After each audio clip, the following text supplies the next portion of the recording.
welcome Kate Quinn, who comes to us from the Institute for the Americas. Thank you.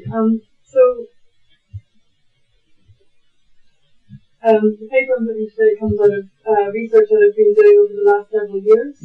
One product of which is this edited volume, which was just published a few weeks ago. So when people think about Black Power, it's usually, of course, the US variant of the movement that springs most readily to mind.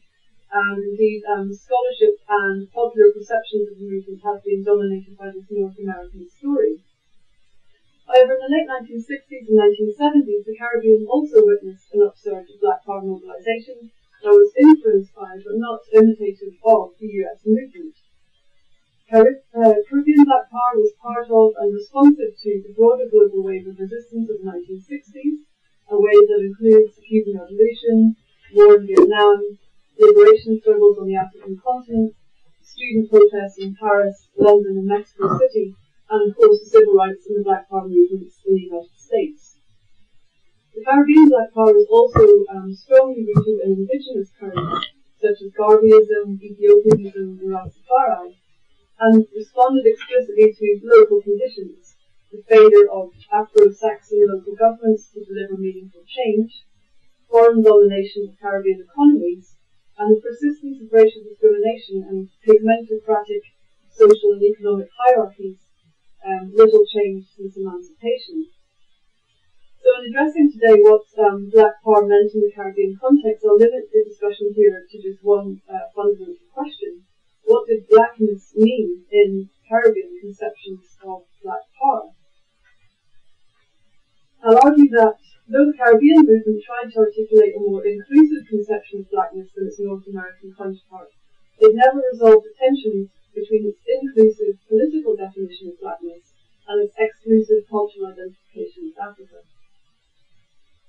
So the main contextual difference between Black Power in the United States and Black Power in the Caribbean is that in the former was born in a society in which people of African descent constituted a demographic minority, about 11%, while in the latter they made up the overwhelming majority. In the Caribbean, therefore, Black Power protests were directed against local governments whose members were themselves primarily black, and there are some important exceptions to this, but for now, for the purposes of this paper, that was the case. Specific racial regimes of the US and the Caribbean shaped the definitions of Black Power in each context. So as Lowenthal summarizes, notwithstanding obvious resemblances, borrowings and interchanges, racial subjugation, accommodation and protest in the two realms reflect different types of oppression, different degrees of access to goals, and different divisions of race and colour. In the US, where the so-called one-drop rule produced a more rigid classification of black and white, oppression and by extension resistance took on a racial character that, with important exceptions, tended to de-emphasize distinctions of class and colour among the African American population. In the Caribbean, where the particular dynamics of colonialism had produced an intermediate and more privileged coloured class, fine distinctions of shade, physical features and economic standing became important, crucial indeed, in locating a person's status in society, making class as well as shade important markers of difference within the non-white population. In this context, black nationalism could be articulated in anti-colonial or majoritarian democratic political terms to which a rigid racial emphasis was often subordinated. There are three key elements to the definition of blackness in Caribbean conceptions of Black Power. One is its ideas about a global white power system into which the Caribbean is inserted. Two is the question of class and its analysis of the local black and brown middle class. And three is the extent to which it did or did not incorporate the region's many ethnicities. On one, radical advocates of Caribbean Black Power defined their struggle within a world historical context in which capitalism, imperialism and slavery had spawned racism, global divisions of labour, and the domination of the white over the non-white world. This international perspective shaped an inclusive definition of blackness that encompassed not only Africans and the African diaspora, but also all non-whites, anyone who had been exploited within the global white power system. one of these Black Power pamphlets, Black Power in the international sense refers to all people who are not white. Black men, and they most often talk about men, refers to all Africans, Indians, Chinese, Latin, Amerindian, etc. Though there was a clear racial dimension to the conception of white power, its equation of capitalism and imperialism supported a definition of black and white that was primarily ideological. In this schema, anti-imperialists and revolutionaries such as Mao, Che Guevara and Ho Chi Minh could be incorporated as black power heroes, and most famously, Fidel Castro could be hailed as the blackest man in the Americas.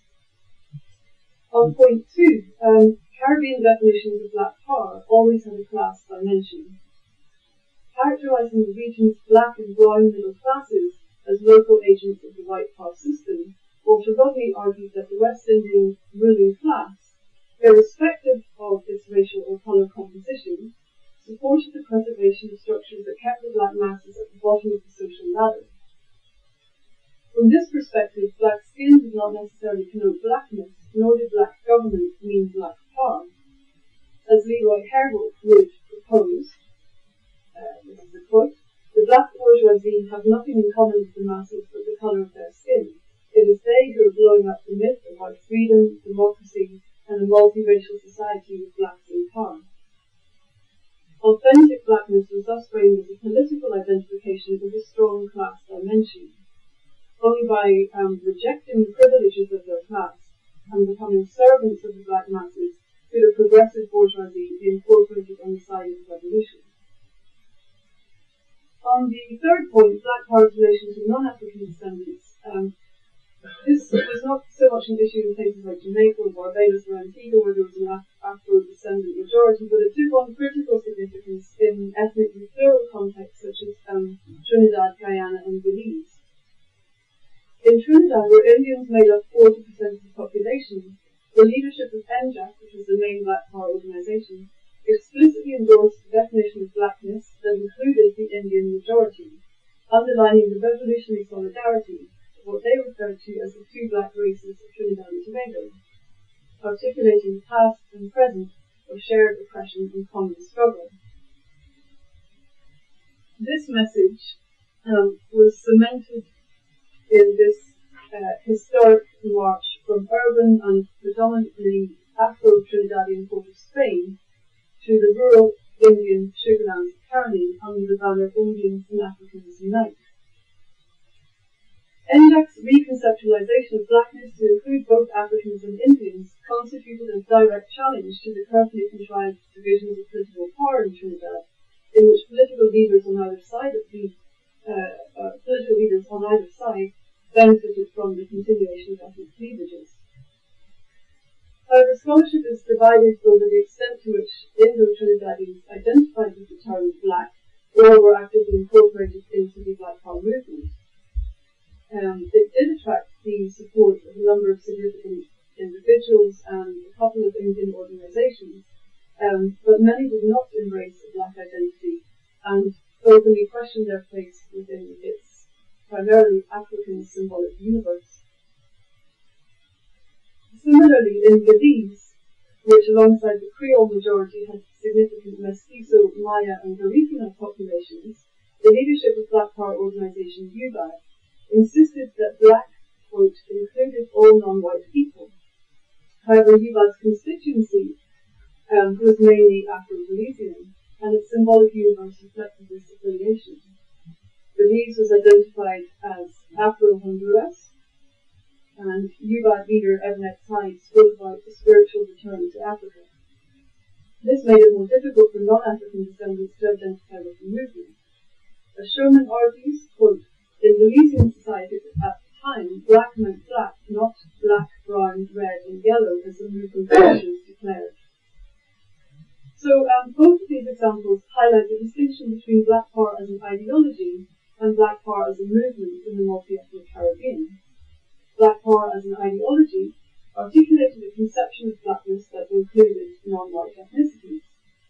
Black Power as a movement, however, was overwhelmingly Afro-Caribbean. In these multi-ethnic contexts, there was an ultimately irreconcilable tension between the inclusive political definitions of blackness, in embracing Indians, Maya and Mestizo, etc., and the exclusive cultural identification with Africa.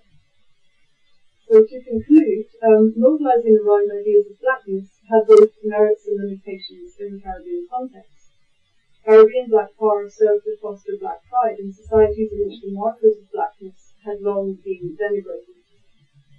They also demolished the myths of Creole nationalism, exposing the racial and class hierarchies operating within Caribbean structures of power.